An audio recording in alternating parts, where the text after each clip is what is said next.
Welcome back to Behind the Magic, a podcast from Aradia's Closet. I'm Tanya, your host, and we are diving into what I'm calling the Lunar Library section. We're going through this wonderful library of over 3,000 books, 10 books at a time. I'm here with my friend Stephen. Hi, Stephen. Hey, how you doing, folks? Well, I am fantastic. Let's see. The first book we have here is New and Revised. It's the Master Book of Candle Burning, How to Burn Candles for Every Purpose, Powerful Psalm Rituals. And this is by Henry Gamache, by Original Publications in Plainview, New York. Copyright 1998. All right. The copyright on this book is, this is a later edition. The original is probably from sometime there in the 1930s. Last podcast, I got this mixed up with another book from my library that also covers candle magic, and that was The Guiding Light to Power and Success. Now, we were talking about Buckland's candle burning magic book, right?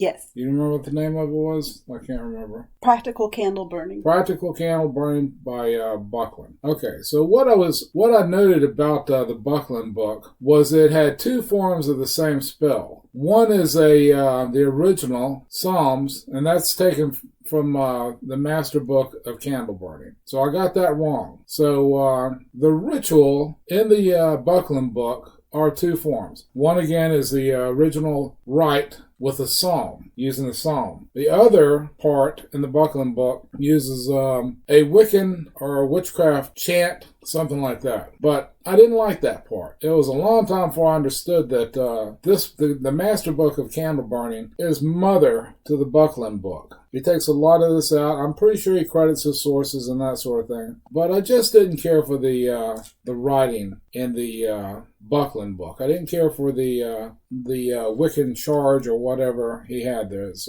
rather clumsy. Rather lengthy, too. Rather lengthy and rather clumsy. So that's what I objected to. Once I figured out that he was borrowing from, I'd never heard the Master Book of Candle Burning until then. I'm sure he quoted his sources, but I don't know. But I wanted to clear that up. I think it's better to go to original sources. And if you want a fresh start in candle burning that has roots, the Master Book of Candle Burning is your best bet. All right. So, got that cleared up. Yep, Good book. I own a copy of it as well. Yeah, I apologize for that. I was rather insistent the last time out that I was right. Well, you're usually right, but not infallible. No, well, us Leos, you're right. We're usually right until we're wrong. Right, and us Aries are here to prove you wrong. Well, you did say. My bad. Okay, so our next book we have is called Strange Life of Ivan Osokin by P.D. Ouspensky, put out originally in 1947. This edition here is reissued 1955, manufactured in the United States. I have no idea who Ivan Osokin is. I'm familiar with a previous book that I bought back in the 70s by him. It was very, very good. And I can't think of it right off the bat. Okay, this is The Strange Life of Ivan Osokin. So I'm going to read off some of the notes. Much curiosity was shown when the exiled Russian psychologist Ouspensky turned to fiction with his unusual novel about a rebellious, ardent, poetic man who cannot undo his mistakes. The Strange Life of Ivan Osokin will have a long life like Ouspensky's other books, Tertium Organum, and A New Model of the Universe. The reader watches the story of Ivan Osokin unroll as if it were a screenplay, and indeed the novel is highly visual. The story concerns a man who gets a chance to relive his life. He experiences expulsion from school, the sweetness of young love, the reckless gambling of his Paris days, all exactly as before. And exactly as before, he meets Zinaida Kotitsky. Ivan and Zinaida are the tradition of the great characters of fiction established by Turgenev, Gogol, Tolstoy. The magician in the story might have stepped out of a Dostoevsky. Yes, sorry. Ouspensky's novel has a strange flavor. The idea it rests upon comes from esoteric science. Plato's doctrine, a reminiscence of former lives, Nietzsche's idea of eternal recurrence, and Ouspensky's idea of the Nature of Time, Made Well Known, and New Model of the Universe. And that's the book I previously mentioned that was one of the first Ouspensky books I read. The last pages of the novel bring quite an unexpected development. There is a way out, hard and difficult and long, but a way out. Ouspensky, who lived for many years in England and later in America, personally supervised the English version of his novel. And again, this was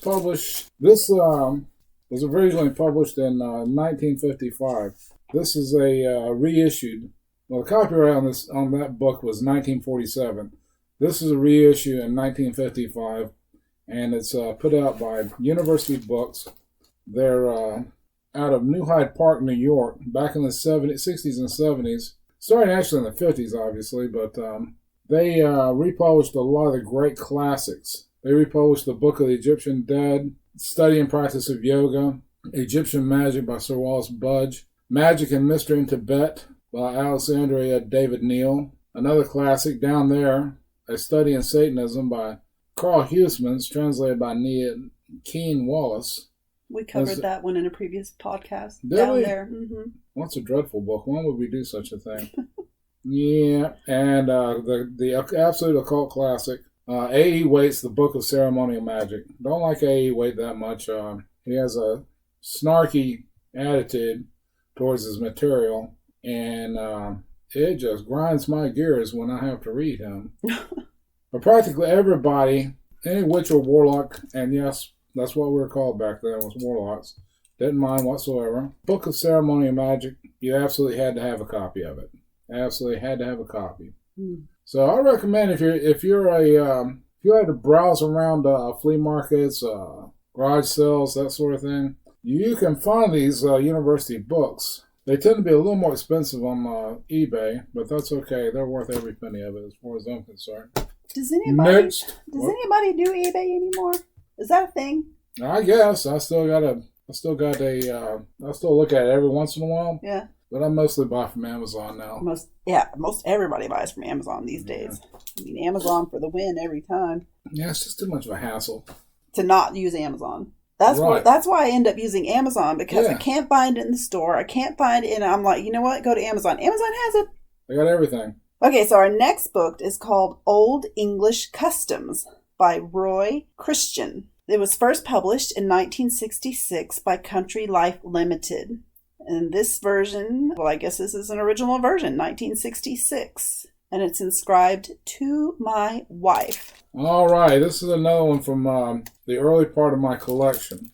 I was really, really super interested in the origins of witchcraft, European witchcraft. And anything English folklore, I just ate it up. And this is full of English folklore. It covers things like the horn dance at Abbott's Bromley, the Leeds Morris dancers, the Stockton Morris dancers, the Handsworth Sword Team, the Pace Egg Plague at Calder High School, Mummers Parades, Merrymaking in Tudor Times, May Day Festival, Dancing Around the Maypole at Pagan Hill. This is just a very, very rich collection of solid English folklore and folk practices. That's the kind of stuff that I was into when I was in college. Yeah. And it's stuff that historians of witchcraft absolutely refuse to believe that any of this stuff survived into the Middle Ages. But the truth is, it survived well into modern times. Mm-hmm. They're still doing this in England, as far as I know. They're doing all of these sort of practices that are related to the pagan calendar. And I was kind of glad to know that. The problem with historians of witchcraft from back in that day was they were all Christians. They did not want to believe that paganism would actually survive. Right. Witchcraft or paganism. And they were just talking about in the Middle Ages. Mm-hmm. Well, yeah, there might be some problems with Margaret Murray's original theory. I don't think anybody doubts that. But these are things that survived, that the people loved. That's why Christians and us share the same holidays. Christians don't want to believe that. But the fact is, all the things like Christmas, Easter, those are all pagan celebrations. Absolutely. And it's fairly obvious. The early pilgrims in this country forbade the celebration of Christmas. You were not allowed to bring a tree into your house. The early Christian church forbade. Absolutely forbade that, because they knew that it was pagan. It's pagan. Yeah, and then you got this character dressed in red with a white beard, has a magic sleigh, with Definitely reindeers. pagan. Okay, yeah. There is nothing in the Bible that says anything about that. No. You just won't find it. So this is a book that my interest was really keen then. It's got illustrations. It's got black and white pictures. It's very, very good. I really enjoyed this book. I'm going to eventually get around to rereading it. Yeah. I'm going to put it on my list. Yeah. Old English Customs by Roy Christian. Oops, there you go again. Mr. Roy Christian. He's one of the better ones, I think. I enjoyed that book. Probably about 1974 when I got that. Yeah. Yeah. And it was a special order, too. I'm pretty sure it was a special order. Gosh, almost 50 years ago. Oh, shut up. Yeah, that's a special order. That's probably from Dalton Books back in the mall.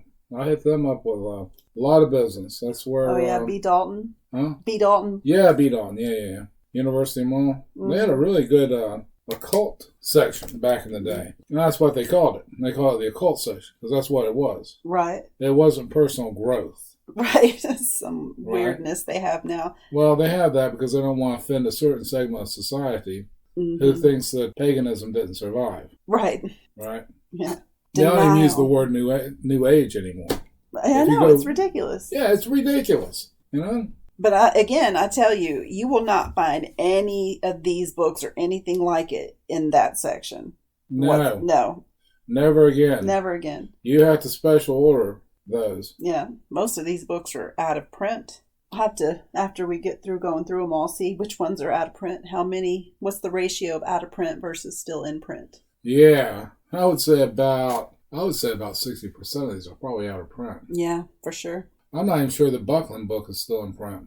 The Big Blue Book? No, the Big Blue Book is probably that's be definitely around in print. Yeah. I was talking about Practical Book of Candle Burning or whatever that was. No, that one is in print. That's the one I have the new edition of. Really? Mm-hmm. Well, that's where I got hung up at. Yeah, because you kept saying it was a yellow book, right? No, it's a purple book. Yeah, with the circles. The moons and the girl on the front. Yeah. But let's not get into that. Okay, go off into another tangent. Yes, we'll go off into another tangent. We'll be here all night. All right, so our next book is called The Book of Tokens, and it's Tarot Meditations by Paul Foster Case. This is the first color edition. It was originally copyrighted in 1934. This is 1989. And this is a really cool book. I think I'm going to read this one next. It's got a lot of great... I was going to say it had a lot of great pictures, but it's only got a few. It's got a few great pictures of the tarot cards of the Rider-Waite version. It's the Rider-Waite, but with extra editions. He had he was part of a magical organization. Gosh, I wish I could remember. But quick Google search, Paul Foster Case, and it's good. It's a highly Kabbalistic look at the tarot. I had another one of his books, The Tarot, and it was very good. All his tarot was originally published in black and white, and part of learning his system of tarot was for you to color the deck using the appropriate colors that came to your mind. That was a very individualized deck.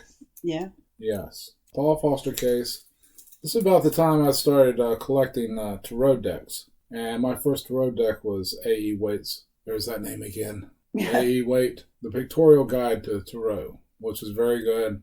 Another book that if you were practicing magic in the 60s or 70s, had to be on your bookshelf, along with Waite's Tarot. Yeah. Yeah. Yeah, I've collected a lot of tarot decks over the years, but... Good gosh, yes. Subsequently, I've whittled it back down to just the A.E. Waite deck. Yeah. I need to go through all that bunch of there. I don't know how many decks that is. I haven't counted them. But... Yeah, but some of them are... I'd sooner give them away. You know, some of them I just don't like. Oh. You know? I like classic tarot decks. Mm-hmm. The Marseille decks. I like those. Those are good. But yeah, Paul Foster Case. His work is well worth looking at again. He did a lot of important work in tarot, magic, psychology.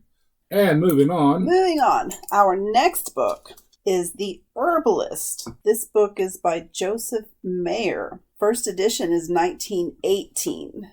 This is its 9th printing, 1972. The Herbalist, modern plants, plant vitamins and minerals, beverage teas, spices and flavoring herbs, plant colors for food and cosmetics, plant dyes for fabrics, botanicals for potpourri and sachets, botanical curios, smoke flavoring botanicals, assorted other information. This seems like if you are into herbs, I think you need this book. I was into herbs, and this is a order that I placed with either Anna Riva's company or the Tyrad company. Tyrad was a company out of Minneapolis, Minnesota, that carried all these sorts and kinds of books. And it occurred to me early on that I was going to be working with herbs. So this is one I thought I would definitely purchase. And it's great, except for one thing. What's that? It is racist as hell. Really? God, yes. Oh, goodness. 1918? Oh, well. Yes, and you don't get this until you get to the back of the book. The book is worth having, but for modern sensibilities, I'd be willing to bet this is out of print, and probably for a very good reason. But I remember reading this in the 70s, it was just a minute or two after the civil rights marches, all the changes back then. It's a good practical book with working with herbs. He has color illustrations that are very, very good. I used to use this exploring the urban landscape, which was basically a forest behind my parents' home, and in Florida. And I could find a lot of these. Really? I could find a lot of these. But most of the herbs I used back then, I just purchased. Because a lot of them were fairly common. But yeah, you get to the back of this thing, there's just some jaw-dropping racism in this thing. Goodness. Yes. And it's just like, I remember reading this and going, oh my God, really? Then I had to run to the front of the book and say, when did this come out? Oh, 1918. Or probably earlier. But yeah, man. It covers a lot of information, how to make dyes, how to make botanicals. It's when you get to what he called voodoo in the South. It wasn't voodoo, it's hoodoo, showing his ignorance. He even tells you how to make chewing gums, for all things. It's a classic, but I'm willing to bet, just for the sheer racism in the back of this thing, it's probably out of print now. Right. Or if they edited it again, they'd probably edit all that out. Well, one would certainly hope so. Revised edition for the modern age. Yeah. Alrighty. So our next book is The Book of the Law, Aleister Crowley. Uncle Al. Yay, Uncle Al. This is compiled and enlarged by Jerry Kay, and it's copyright 1967. Wow. It's got a great Art Nouveau almost looking cover. Yeah, Art Nouveau cover from the late 1960s. This is, of course, Aleister Crowley's Book of the Vision of the Book of the Law. And it's very good. It's something I bought on eBay. I went on mad Aleister Crowley spiel. Anything I could buy. I wasn't really into Crowley until the later stages of my practice of magic. I started getting him around my mid-20s. I didn't understand him at first, largely because he wrote in the third person. I had no idea who he was referring to. Really? And then when I figured it out, I was like, oh, okay, I was wondering who he was talking about. He was talking about himself. And, nice kind of a pamphlet, would you say? It's not really a trade paperback, right? Right, It's stapled. Stitched is what they call it. Stitched? Mm-hmm. Okay, yeah. And this is a typical 1960s version by Zeno Publications. It's nice. I've got actually several copies of the Book of the Law. There was, of course, a trademark on Crowley's work had expired not long after he died, but his organization, the Stella Matutina, I think that was it, had began suing people who didn't, because that organization owned the copyrights. And so they started suing people who were putting out the stuff that didn't, So that put a quick end to that.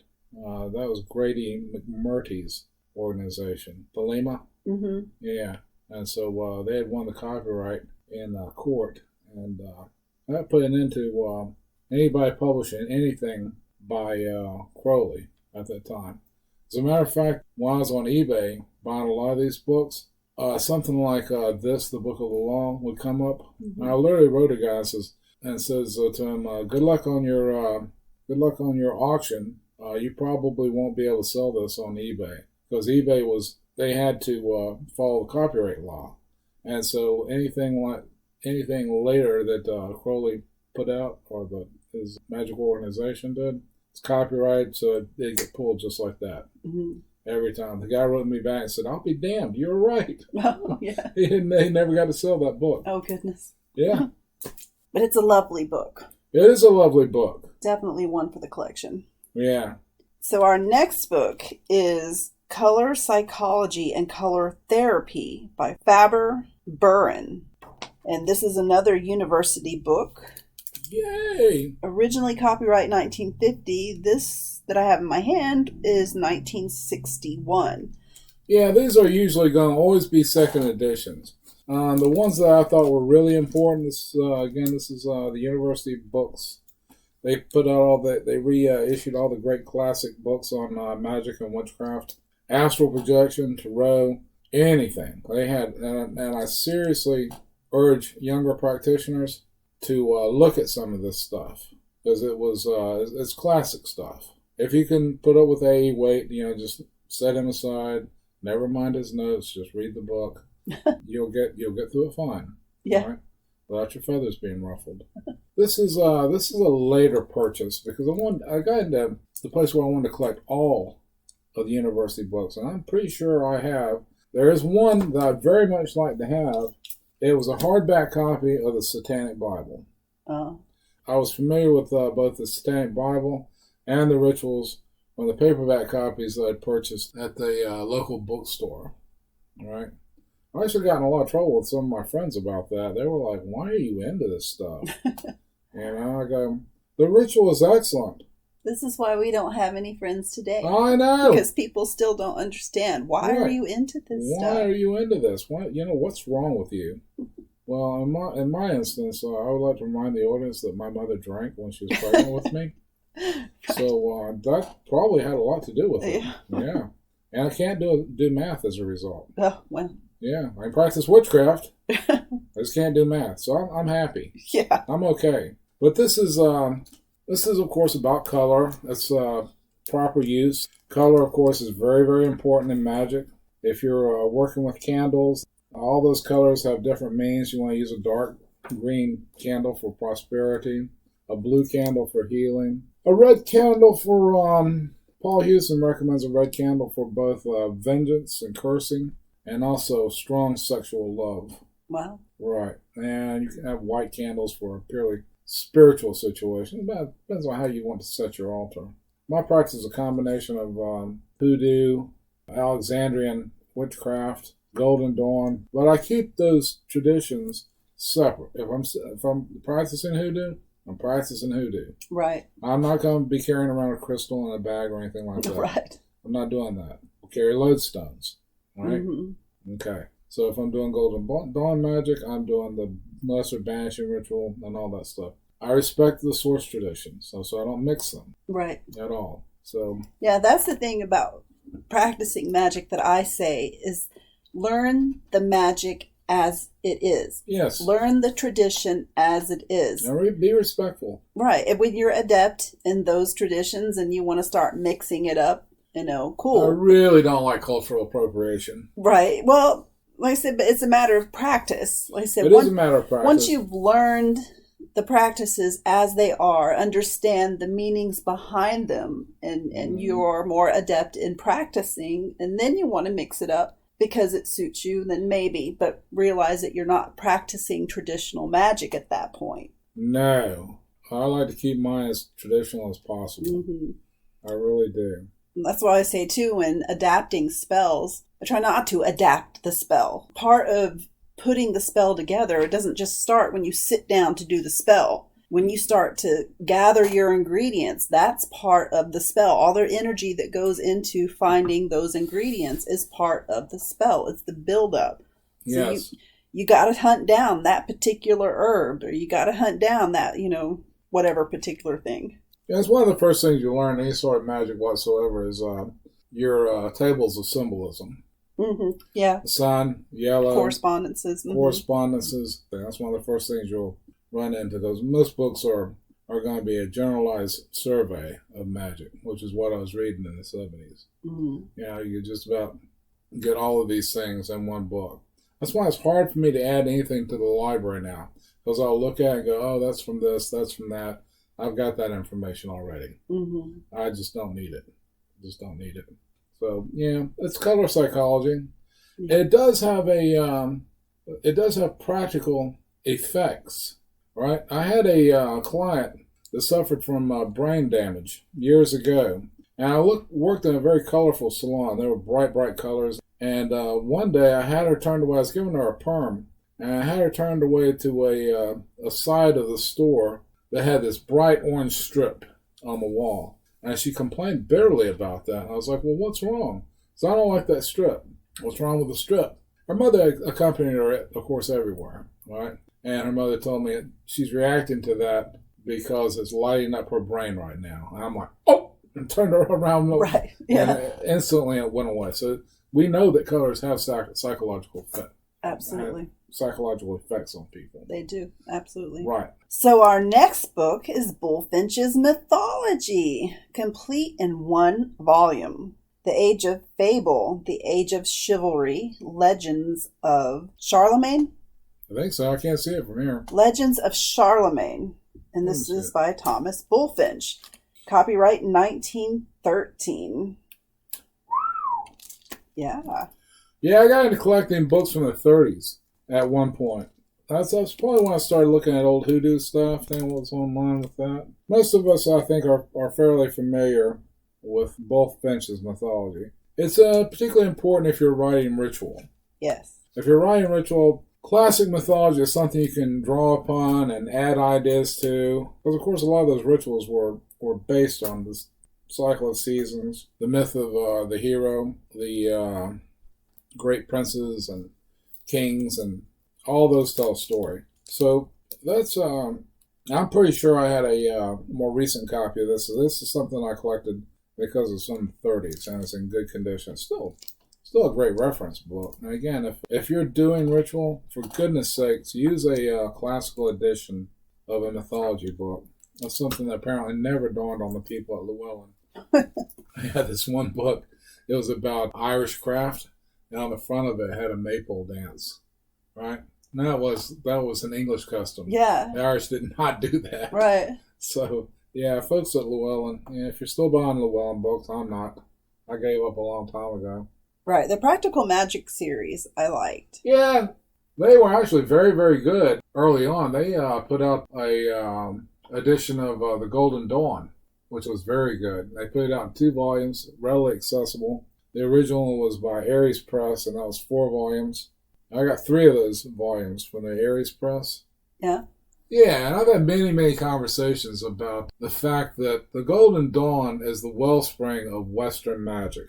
You can take and look at all those rituals they did, like the Lesser Banishing Ritual of the Pentagram, all those exercises, and find parallels in modern books where they simply redid the ritual, sometimes in a New Age kind of way, and that irritates me. Yeah, it irritates me. Yeah, so have a good book on mythology, particularly if you're writing and you want a good understanding of mythology. Don't just rely on the cliff notes, okay? Please don't do that. Right. The attention span of people these days. No, it's about the average attention span of a squirrel. Yeah. Okay, so moving on to our 9th book. It's The Hallow Earth, the greatest geographical discovery in history by Dr. Raymond Bernard. He's got a alphabet of letters behind his name. Another university book put out in 1969. Of course, we all know that the Hallow Earth is a load of nonsense. Yeah. It's just nonsense. The only reason I have this is because it's a university book. And I did not read it because I've always felt that if you're going to practice magic, you should have a bit of a skeptic inside of you, because it will help. Because there is some of this stuff that is just a complete insult to one's intellectual abilities. There's a little doubt about that. Now, having said that, if you all have recently seen some of the UFO stuff from the Navy pilots, You're seeing these UFOs apparently sink rapidly below sea level. Oh. So that's interesting. When I I hadn't saw seen that, when I saw that the first time, I thought about the Hollow Earth theory, and I thought, oh my God, what if I'm wrong? Right. But I don't know. I actually think the UFO phenomenon is a parallel universe thing. I've thought that too. I've thought that theory. I don't think they're from outer space. I think they're probably from inner space. Yeah, they're here. We have no idea. We have no idea what they are. I think they just exist on a different vibrational frequency. Yeah. Than we do. Absolutely. And occasionally we sync up for some reason or another. But you know how fairies like to fuck with us, right? Right. They will take on some kind of modern thing, and just beguile you. Yes. They will beguile you. Mm-hmm. So yeah, the Hollow Earth is it's a load of bollocks. Yes. The only reason I have this book is, again, because it is a university books book. I just felt like at one time I need all the university books I could lay my hands on. I mean, if you're going to collect something. Sure, if you're going to collect something. Right. And when I start collecting something, I go all the way. Yes, you do. I will just tear into it, and I will find everything related to it I possibly can. I'm going to write an article on this eventually. You should. I need to do that because it's important that these young people know their roots. Yes. All right. You can't know where you're going if you don't TikTok know where you've witches. been. Honestly. Witches. They're going to hex the moon. Yeah, well, that would be bad if they could actually pull it off. I have every confidence they can. Very good. So, I'm glad about that. So, moving on. One more thing to be happy about. Moving on to our last book. It's How to Understand the Tarot by Frank Lind. Paths to Inner Power. It was first published in 1969, and this one is April 1971, and this is an Aquarian Press book. Another very well-noted publisher of occult books. Yeah, I think they have a store in London, England. Yes, on Margaret Street. I first came across this book at a bookstore called the Bookland, and that was over off Fairfield Drive and a shopping center there, and it features the Marseille deck. I was about 14 when I bought this book. I could not make any sense of it whatsoever. No? No, it was one of the first books on the tarot I ever bought, and I kept it for a few days, and I called the bookstore to bitterly complain about it. I said, I cannot understand this stuff. And it was really hard. The concepts were very difficult for me when I was 14 years old. Yeah. Right? Do you understand them now? Yes, perfectly. That's why I still own this copy of this book. She wouldn't take it back. I was like, I spent my allowance on that thing, all $5. Yeah, 1970s money. Yeah. So, yeah, I did not care for this at all. Well, it's a good thing she didn't take it back. Yeah. I wound up owning something like 3 copies of this. Oh, goodness. Because this was part of a collection that came in, and we'll get to that. I think it's on the shelf we're working on right now. But it's a series of small books, all hardback. They're in a hard paper case, and this is one of the books, along with W.B. Crow's work on stones and plants. And this is one of them. And I do understand it now. It's a classic book, and I am glad to be the owner of 2 to 3 copies of this. I've got this copy, another hardback copy, and a paperback copy. And this is probably because they're sold in lots. I'd want one book out of the lot, but I'd have to bid on the entire lot. Right. If it got too expensive, I'd beg off. Right. But I was very lucky. Yeah, for sure. Look around you. Right. 3,000 books. I was very lucky. Yes, absolutely. And we barely made a dent. I apologize for not being as consistent as we should be, but we're working on that. Well, we're busy people. Busy people. You understand, life and such gets in the way, but we're working on it 10 books at a time. And if you've missed any of them, they're on YouTube. So follow us, like, and subscribe. Hit the bell for notifications so you know when we actually get off our lazy butts and record another podcast. That's Aradia's Closet, right? Aradia's Closet on YouTube. On YouTube. YouTube, Instagram, Facebook, TikTok. I'm everywhere. All right. Thanks again for joining us, guys. Thank you, Stephen. Thank you for having me. I appreciate it.